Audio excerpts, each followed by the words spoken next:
یہ کہتے ہیں کہ ویٹر کے کوٹ کے پیچھے تھوڑا سا کٹ لگا ہوتا ہے، جب سجدے اس کو پہن کے اگر سجدے میں جائیں تو پیٹھ بعض اوقات ظاہر ہوتی ہے، تو نماز ہو جائے گی کہ نہیں ہوگی؟ دیکھیں اگر صرف پیٹھ ظاہر ہوتی ہے تو پھر تو کوئی مسئلہ نہیں ہے۔ ہاں اگر ناف جو سوراخ ہوتا ہے اس کے پیچھے کا پورا حصہ، اس کے نیچے سے ہمارا ستر سٹارٹ ہوتا ہے، تو اگر فرض کر لیں کوٹ اوپر ہو جاتا ہے، یہ ہٹ جاتا ہے اور اتنا نیچے ہو جاتی ہے پینٹ وغیرہ کہ یہ ستر کا حصہ ظاہر ہو جاتا ہے، تو پھر نماز پہ ضرور فرق پڑے گا کہ اگر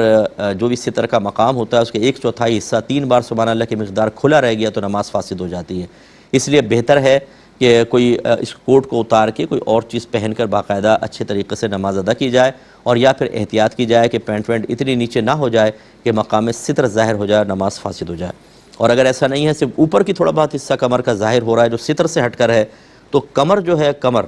جو ناف کے سوراخ سے اوپر کا حصہ کمر کا بنتا ہے وہ ستر میں داخل نہیں ہوتا، لہٰذا اس سے کوئی فرق نہیں پڑے گا۔